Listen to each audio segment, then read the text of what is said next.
00. Okey.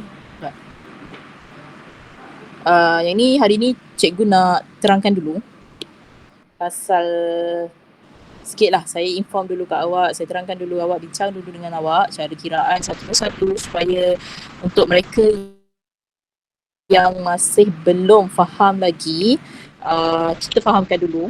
Lepas tu untuk soalan Terengganu nanti dan juga yang Kelantan ni lepas kita bincang, awak buat dalam format yang full lah. Jadi untuk next class nanti baru kita akan tengok lah sama ada jawapan awak tu betul ke tak, kefahaman awak tu dah okey ke belum. Okey. Buat macam ni lah. Senang sikit. Okey. Sekejap saya nak tanya. Alia ni, tak dekat Telegram tak? Alia ni bisa.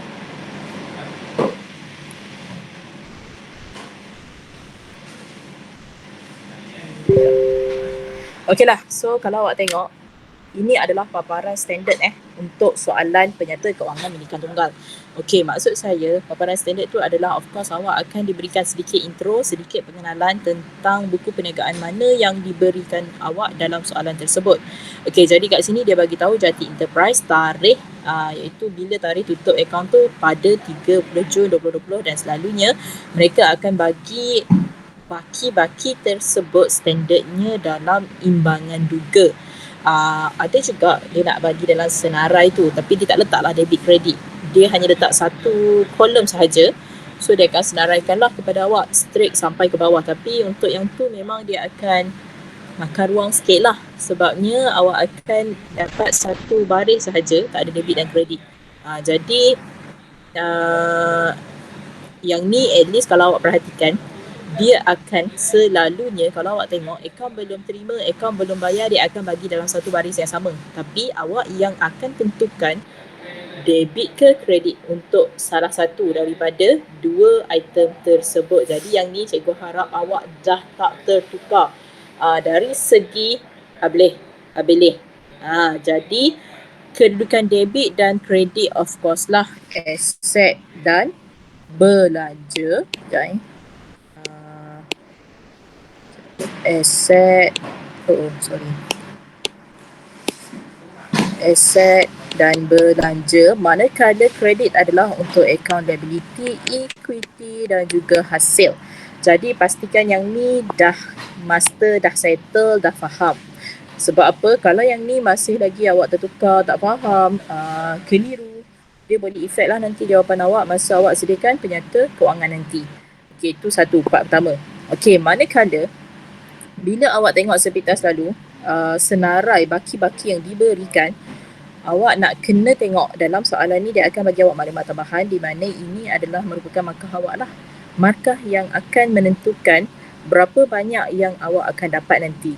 Maksudnya di sini semua maklumat tambahan ni perlu diambil kira untuk dibuat pelarasan yang memberi markah lah. Bukannya kata cikgu, saya dah ambil dah, saya dah letak dah, tapi malangnya yang tu saya pergi tambah sedangkan perlu tolak. Yang tu saya kena darat tapi saya tak darat tempoh. Jadi sia-sia, jadi tak dapatlah juga markah. Jadi kefahaman tu penting lah.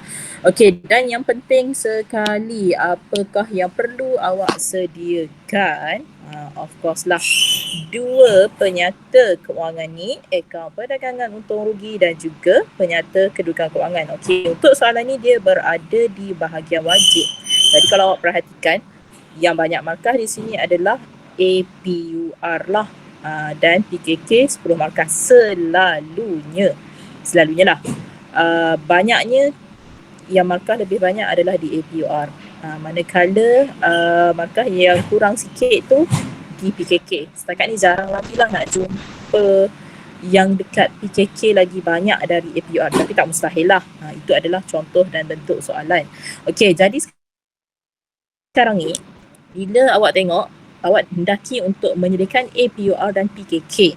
Apa yang perlu ada, idea yang perlu muncul di kepala awak ialah yang pertama, untuk APUR, yang perlu dimasukkan dalam APUR adalah hanya untuk hasil dan belanja sahaja.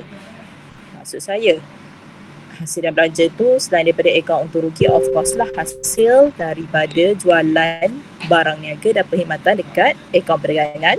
Okey, manakala belanja juga merujuk kepada kos-kos belian, lepas tu item yang di bawah belian bersih, belian tolak pulangan belian, termasuklah belian dan juga jualan secara kredit. Okey, jadi itu kita kelaskan sebagai hasil dan belanja. Okey, manakala untuk PKK, tolong ingat PKK kita hanya paparkan baki-baki untuk aset, liability dan equity pemilik sahaja. Okey, yang dua perkara ni cikgu harap awak dah faham, dah tahu di mana tempat duduk masing-masing supaya awak tidak kehilangan markah 1OF. Kenapa? Sebab markah OF on figure tersebut melibatkan awak punya format. Jadi itu pentinglah.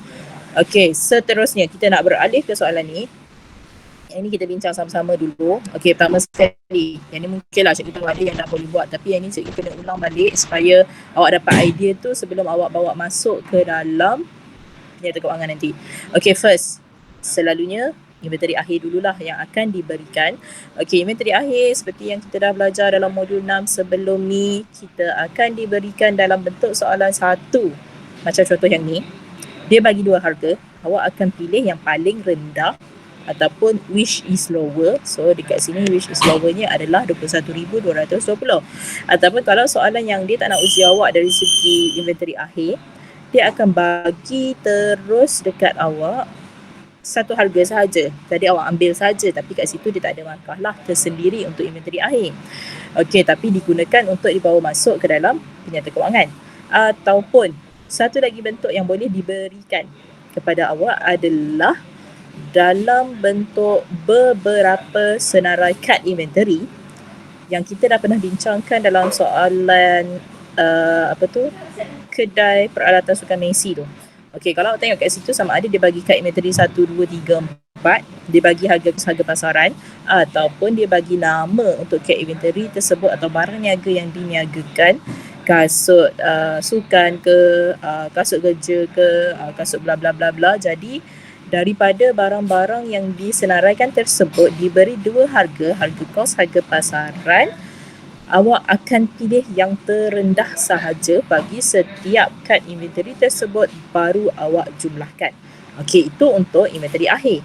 Okey, manakala yang kedua, inventory alat tulis. Yang ni dia tak cakap inventory akhir, tapi awak tengok tarikh 30 Jun, maksudnya di sini ini merupakan inventory akhir bagi alat tulis. Dia nak buat apa dengan alat tulis? Okey, pertama sekali bila dia bagi baki akhir, of course lah yang 240 ni pada tarikh 30 Jun, awak akan terus bawa masuk dalam PKK. Sama macam inventory akhir, tapi inventory akhir dia ada dua tempat. Satu dekat akaun perdagangan dan satu lagi aset semasa bawah PKK. Okey, inventory alat tulis kita kena tengok maklumat dalam imbangan duga. Okey, jadi kalau awak lihat di sini, inventory alat tulis ada dua maklumat di situ. Ada dua maklumat, iaitu satu pada 1 Julai dan juga belian alat tulis. Okey, yang ni awak perlu cari belanja alat tulis. Macam mana nak cari belanja alat tulis? Ingat lagi tak cikgu pernah sebut sebelum ni? Ada sesiapa ingat cara nak mengira belanja alat tulis untuk satu tempoh perakaunan? Kita ada 3 maklumat di situ, inventory awal, belian, inventory akhir. Ada sebarang idea?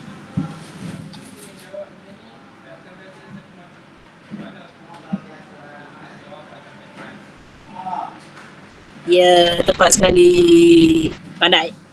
Ingatlah tu yang cikgu cakap tu, bagus. Okey, betul. Jadi sekarang ni, bila awak diberi maklumat tentang alat tulis, apa yang perlu awak ingat adalah dia macam awak nak buat akaun perdagangan untuk kos jualan. Awak cari kos jualan kan, basicnya adalah inventory awal tambah belian tolak inventory akhir. So alat tulis tu pun sama Cuma alat tulis ni kita tak letak dalam akaun perdagangan, tapi kita letak bawah akaun untung rugi, bawah belanja. So awak akan tambahkan 176 tambah 430, barulah awak tolak tadi dengan inventory akhir 240. Jadi nilai ini akan masuk dalam belanja. Dan jangan lupa 240 bawah PKK. Okey, tapi macam mana kalau contoh awak tengok dalam soalan, awak cari-cari, tak ada pun inventory awal alat tulis, cikgu kata nak kena ada. So, itu mungkin bermaksud dia belum ada baki daripada alat tulis yang lepas, ataupun mungkin alat tulis pada tempoh perekonomian yang lepas tu memang fully digunakan. So tak adalah. Jadi awak hanya perlu ambil belian alat tulis, tolak alat tulis yang tak habis digunakan, iaitu alat tulis pada akhir tempoh. So still sama juga, still dapat juga belanja alat tulis, dan yang akhir masuk bawah PKK. Okay, so seterusnya 1 settle, 2 settle, nombor 3. Okey, yang nombor 3 ni sama ada dia boleh bagi awak dalam bentuk dokumen, dia lukis dokumen, ataupun dia bagi awak dalam ayat seperti ini. Okey, yang ni berkait dengan kegunaan dokumen. Okey, kalau awak perhatikan nota kredit, kalau awak masih ingat, apakah kegunaan nota kredit? Apa ya kegunaan nota kredit? Kegunaan nota kredit berkait dengan apa agaknya? Agak-agaknya nota kredit ni untuk apa?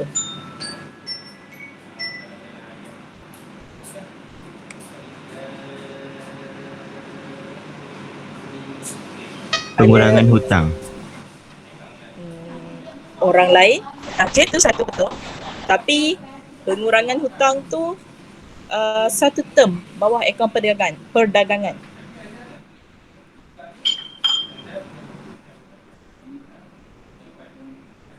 Orang lain yang perempuan ada idea?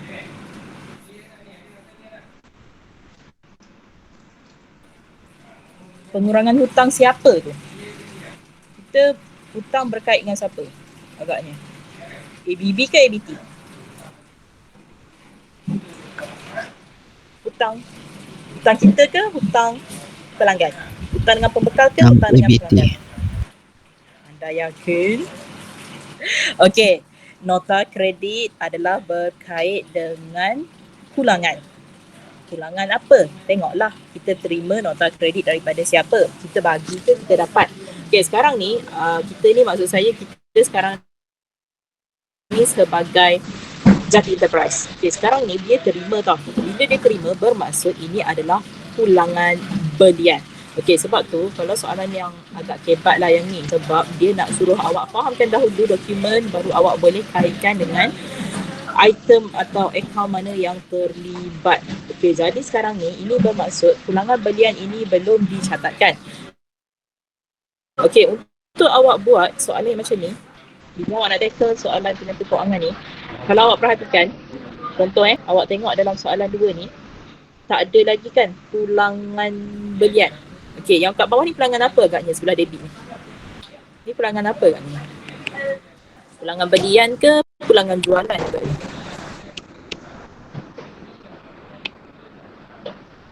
Okay, ingat balik akaun kontra. Pulangan jualan. Pandai. Ini adalah pulangan jualan sebab berada di sebelah debit, kontra kepada jualan sebelah kredit. Jadi sekarang ni, kalau awak tengok, dia hanya ada satu item tu saja. Dia tak ada di sebelah kredit, bermaksud pulangan belian belum lagi wujud. Tak ada lagi. Kalau ada, awak akan tambahkan nilai dia. Tapi sekarang ni tak ada lagi. Jadi ini berkait dengan catatan jurnal. Bila awak dapat nota kredit dari pembekal yang perlu didebitkan. Jadi awak bagi tahu hutang pembekal berkurang. Jadi bila nak kurangkan akaun belum bayar, kita akan debitkan ABB ataupun kita tolakkan dia. Manakala pulangan belian sebelah debit, pulangan belian mesti kontra. Maksudnya kita akan kreditkan pulangan belian. Okey, jadi awak akan tambahkanlah di bawah. Di bawah tu maksud cikgu, sekarang ni kita dah ada timbangan juga.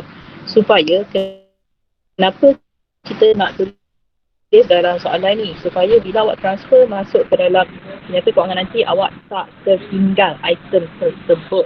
Yelah, mungkinlah masa awak tengok sepintas kali tu, okey, nota kredit ini adalah pulangan belian, tapi bila nak transfer dah siap buat format tu, tiba-tiba tengok dalam soalan tak ada pun pulangan belian, so tinggal. Jadi kita nak elakkan yang tu. Caranya ialah bila awak dapat soalan sebenar, soalan SPM ke final exam nanti, selalunya lah, sebab dia ni satu page tau, satu page dia ada space kan, jadi sama ada awak nak selit tulis antara ruang tu mungkin tak berapa cukup, tak berapa cantik, tak berapa kemas. Jadi caranya ialah bawah imbangan 2 142.70 tu awak boleh tulis tu maksud cikgu ABB kita dah ada 7128, so awak hanya tolak je di sini nilai pulangan tersebut iaitu RM300, 300 di sini, manakala untuk pulangan belian awak akan catat di sini pulangan belian, awak akan tulislah di sebelah kredit 300, awak akan wujudkan dia. Okey, seterusnya ni cikgu pergi dulu tau, nanti kali tak faham tanya. Okey, yang nombor 4 adalah berkait dengan pembetulan kesilapan. Okey, kalau awak perhatikan di sini, bayaran bil listrik rumah, akaun kadar bayaran, tapi rumah pemilik, kena fahamkan dulu betul-betul rumah pemilik apakah akaunnya. Telah tersalah rekod ke akaun kadar bayaran perniagaan, ini merupakan kesilapan prinsip. Okey, macam mana nak betulkan? Debit apa, kredit apa? Anyone? Debit apa, kredit apa? Kita nak keluarkan daripada yang salah, nak masuk dalam yang betul. Apa yang betul sekarang ni? Bil elektrik. Okey. Rumah pemilik tu apa maksudnya? Peribadi ke tak agaknya? Peribadi. Kalau peribadi akaun apa? Ingat lagi tak? Ambilan. Yes. Ambilan. So, kita akan catatkan dalam akaun yang betul iaitu akaun ambilan. Jadi, kita akan debitkan ambilan. Manakala yang salah tadi, kadar bayaran kalau bertambah sebelah debit, tapi salah tu. Jadi, nak keluarkan dia, kita akan kreditkan kadar bayaran. Okey. Jadi, kita pergi tengok dekat imbangan juga. Awak tengok ambilan dah ada ke belum? Yes, ambilan dah ada. Jadi tak perlu catatkan yang baru. Jadi apa yang perlu dibuat adalah ditambahkan bawah ambilan sebanyak 160. Okey, manakala yang salah tadi, tengok kadar bayaran. Yes, dah ada. Okey, kalau dah ada, awak tak perlu tambahkan. Cuma guna yang sama. Tapi tolong berhati-hati ambil angka yang sebetulnya sebab dekat-dekat tu dia punya kadar bayaran dengan sewa kedai. Jadi pastikan awak guna pembaris lah kalau awak rasa macam betul ke tak aku ambil nilai ni kan. Jadi kadar bayaran kena tolak lah sebab salah masuk tu. Jadi keluarkan dia, tolak 160. Manakala ambilan yang betul kita tambahkan dia. Okey, seterusnya. Polisi kadar susut nilai. Okey, lengkapan 30%, kaedah baki berkurangan. Terus ingat apakah rumus untuk susut nilai guna kaedah baki berkurangan. Okey, maksud berasaskan bulan penggunaan tu sebenarnya kena darat tempoh lah kalau kata tak cukup setahun. Okey, jadi sekarang ni terus ambil kadar 30%, kaedah baki berkurangan, kos tolak susut nilai terkumpul. So tak ada apa-apa lengkapan baru dibawa masuk. Kita terus pergi dekat lengkapan. Kos 22,000 tolak dengan susut nilai terkumpul 8910. So awak akan dapat berapa? Tolak dulu, baru darab dengan 30%. Dapat berapa?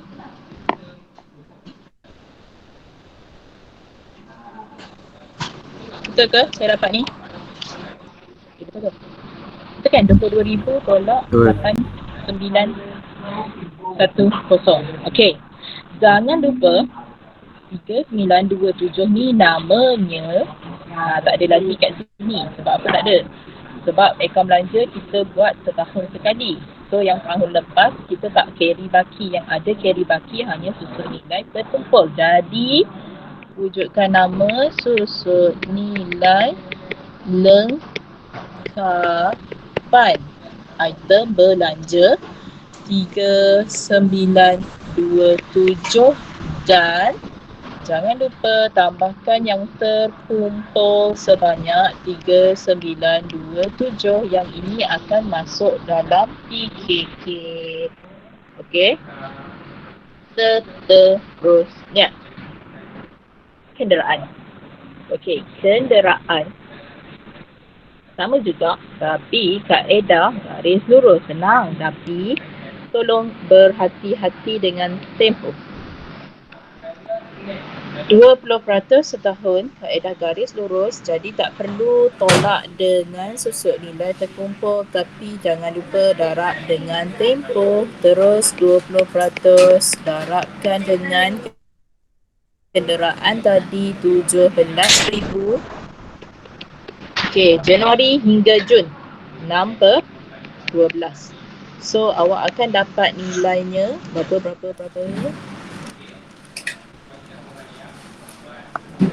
1,700 betul ke?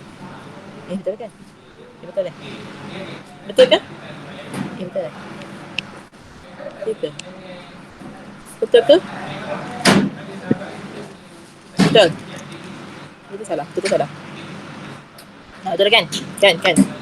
Betul. So, terus tambahkan susut nilai kenderaan di sini di sebelah debit 1,700 dan kalau awak perhatikan dalam senarai tersebut sebab kenderaan tu dia cakap baru beli 1 Januari. Jadi belum ada yang terkumpul. Jadi untuk elakkan awak tertinggal maka awak akan tulis susut nilai terkumpul kenderaan. Yang ni terus masukkanlah nama dia sebab tak wujud lagi 1,700. Macam awak buat catatan jurnal am untuk rekodkan susut nilai. Okey, seterusnya betul. Sewa kedai. Dia bagi dalam sebulan. Tempoh perakaunan 12 bulan. Jadi untuk akaun untung rugi terus darab 12 awak akan dapat sewa kedai sebanyak untuk setahun 7,200. Yang ni untung rugi. Kita pergi tengok dekat imbangan juga. Dah ada sewa 6,750. Tetapi tak cukup ke belum yang dia bayar tu? Tak cukup lagi. Macam mana nak tentukan dia? Yang sepatutnya dibayar untuk satu tempoh perakaunan 7,200. Baru bayar atau dah bayar 6,750. So tolak 6,750 masih ada lagi baki sebanyak 450. Apa nama 450 ni agaknya? Sewa apa? Belum terima ke? Belum terperoleh ke?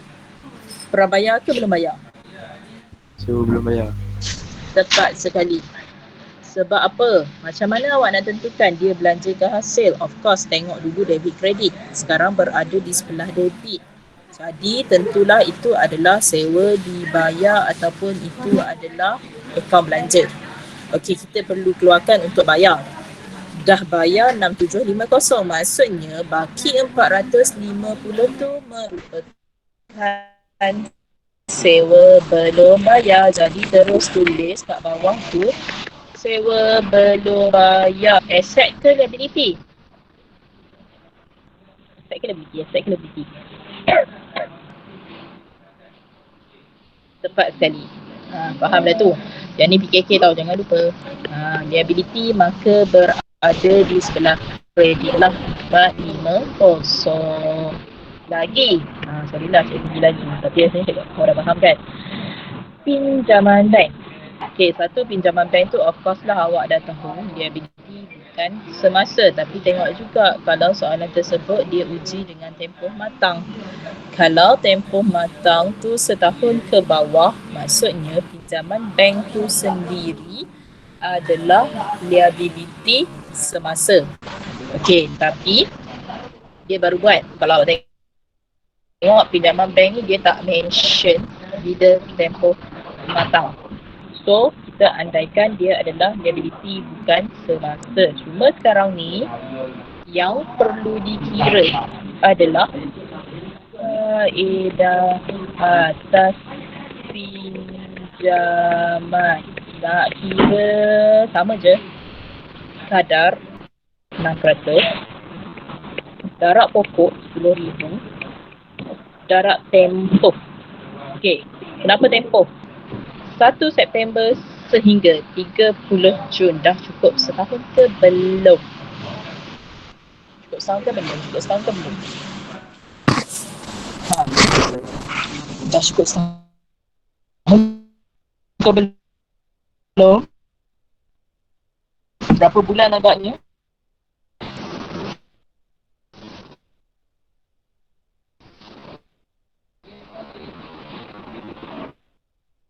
Boleh kira perempuan lagi.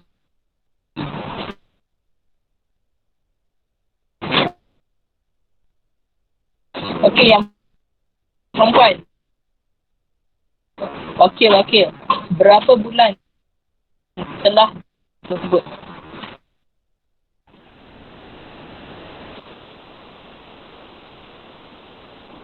Cepat. Kira dengan jari pun boleh.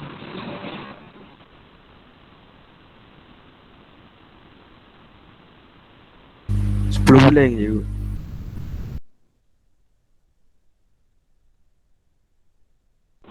Laki juga yang jawab. Betul. 10 bulan. Tapi awak kena darah 10. Perekonomiannya adalah 1 Julai 2019 hingga 30 Jun 2020. Jadi sekarang ni kalau tengok Julai hingga September baru 2 bulan yang tak termasuk dengan pinjaman tu. Jadi 12 tolak 2, 10 bulan lah. Itu cara senang pun boleh. Okey, jadi awak dapat berapa tu agaknya? Faedah atas pinjaman. Tepat sekali. Betul. Jadi 500 ni masuk bawah belanja. Faedah atas pinjaman. Tapi jangan lupa tengok. Dekat senarai imbangan juga dah bayar ke belum faedah atas pinjaman? Baru bayar 415. Jadi 500 tolak 415, kita ada baki lagi sebanyak RM85 dikenalpasti sebagai faedah pinjaman atau faedah atas pinjaman. Yang cikgu pun banyak di kat atas lah. Belum bayar. So, belum bayar pun samalah dengan sewa belum bayar. Itu adalah liability semasa. So, letak sebelah kredit. Okey, yang terakhir sekali. PHR. Kita dah belajar dah sebelum ni kiraan PHR, kadar darab dengan ABT bersih. Tapi, setakat kita buat pelarasan dekat maklumat tambahan ni, belum ada lagi sebarang penambahan atau pengurangan untuk ABT. Jadi di sini teruslah ambil kadar 2% direct darab dengan ABT. Jangan salah ambil. ABT awak berada di sebelah debit sebab aset semasa 10,200. Jadi harap dengan 10,200 awak akan dapat, okay, tekan calculator, 204. Jadi 204 ni akan diletakkan dalam PKK, tolak bawah akaun belum terima. Yang tu jangan lupa awak kena tunjukkan, kena edit ABC tolak, keyboard tolak kena ada. Penunjukan hutang ragu. Dia tak boleh awak terus ABC nilai 10,200 tolak 204 terus dapat nilai dia. Tak nak. Dia nak tengok ada kontra tersebut. Ada kontra macam kita tunjuk jualan tolak pulangan jualan, belian tolak pulangan belian. Jadi proses kontra tersebut ada, so awak kena tunjukkan. Cuma yang ringkas sikit sebabnya aset bukan semasa lah, sebab dia ada kotak dia tersendiri. Tapi still awak kena tulis juga kos, sedia terkumpul, nilai buku, still sama juga. Okey, jadi tak habis lagi. Tengok dulu sebab diselaraskan, bukan baru wujud. Yes, kita dah ada PHR yang telah tak cantik. Yang dah pun ada pada tempoh yang lepas, iaitu 236. Bandingkan. Kalau macam sebelum ni cikgu tunjuk ambil yang baru, tolak yang lama, tengok positif, negatif, nak tahu bertambah ke berkurang. So terpulanglah, awak bolehlah 204 tolak dengan 236, kita dapat negatif tu bermaksud pengurangan. Awak akan dapat RM32.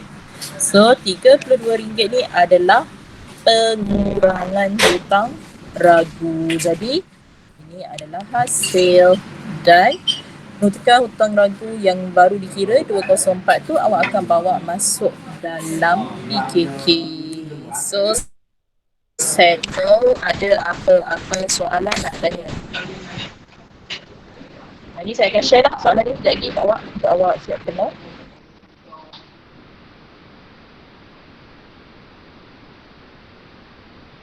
Ada nak tanya? Ada yang rasa saya laju sangat, nak suruh saya terangkan balik, bagi tahu. Ada soalan yang susah sangat lah, tak ada yang tersebut. Tak ada yang direct. Macam ni klik dia tak klik. Soalan ada tak faham kat mana-mana ke?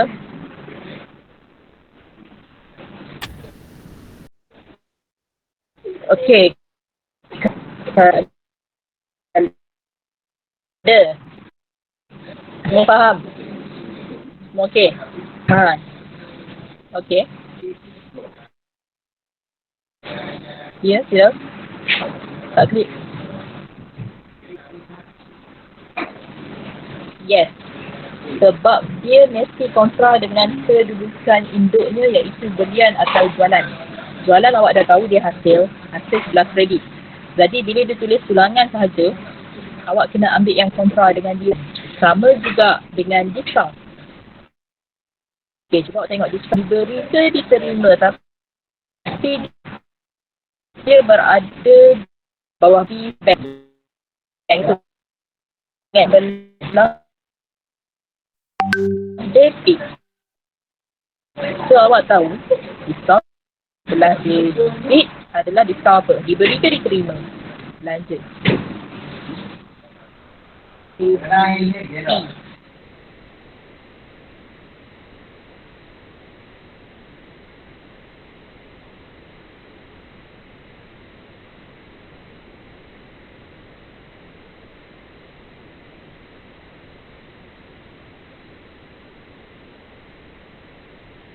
Jadi 348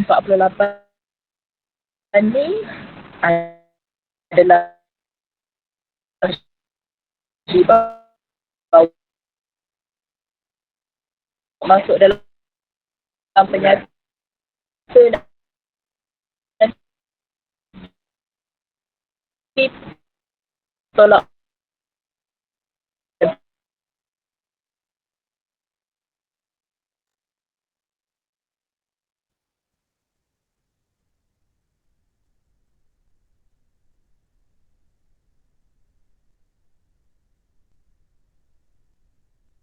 awak kena tulis sebab yang ni soalan. Dia nak tentukan awak faham tak. Jadi bila awak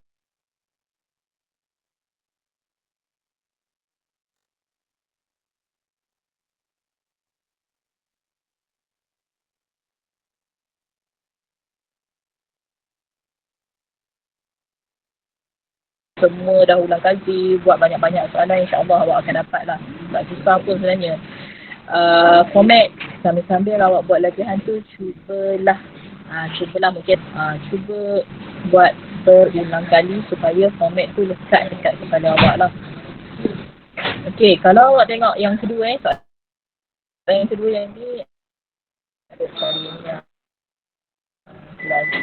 kurang je dengan soalan Kelantan. Ini pun 2020. Saya banyak keluar soalan ni jugalah yang dekat dengan tunggal. Kalau perhatikan dia pun bagi senarai lebih kurang macam tu juga. Balian jalan, duduk satu line. Pulangan tu pun dia tulis pulangan je. Tapi ada dua-dua tu debit kredit. So kena ambil dengan betul lah mana satu pulangan belian, mana satu pulangan jualan. Okey, kita tengok maklumat tambahan dia pun lebih kurang je. Ada komisen, komisen dia bagi sebulan, so kena darab 12, masukkan dalam hasil, tapi kena compare, tengok balik dalam imbangan juga dah berapa banyak komisen yang sudah diterima untuk tentukan jika ada komisen belum terima atau komisen belum terperoleh. Okay, insurans prabayar kena tolak.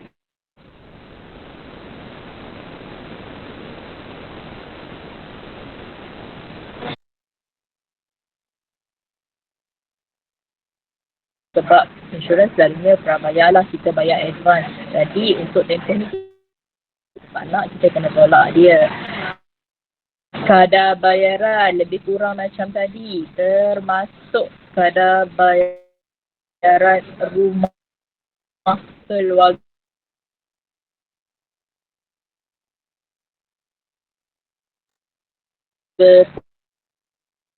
pemilik. Tapi yang ni dia tak cakap silap masuk. Dia cuma kata dalam kadar bayaran tu termasuk yang ambilan, kena keluarkan dia masuk dalam ambilan. Derma tak record lagi barangnya kurang, pusing-pusing lebih kurang je soalan Terengganu dengan Kelantan. So kalau tak ada apa-apa soalan, cikgu tinggalkan awak untuk menyelesaikan. Ini saya tadi, sekejap. Rasanya semua Amir Syafi'i dengan Izzah adalah, Izzah tak masuk lagi kan? Kita kan? Tak ada lagi kan? Yang tak masuk lagi.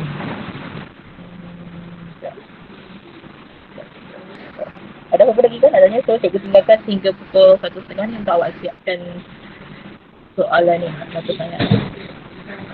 Tak dengar sangat, tunggu sangkut. So, okey dah, kalau tak ada apa-apa, kita tangguhkan dulu kelas ni. Nanti cikgu post terus soalan ni, awak boleh terus siapkan lah dalam format. Ternyata kita akan bincang next class. Okay, kita sudahkan, tangguhkan dengan surah Wal-As dan tasbih kafarah.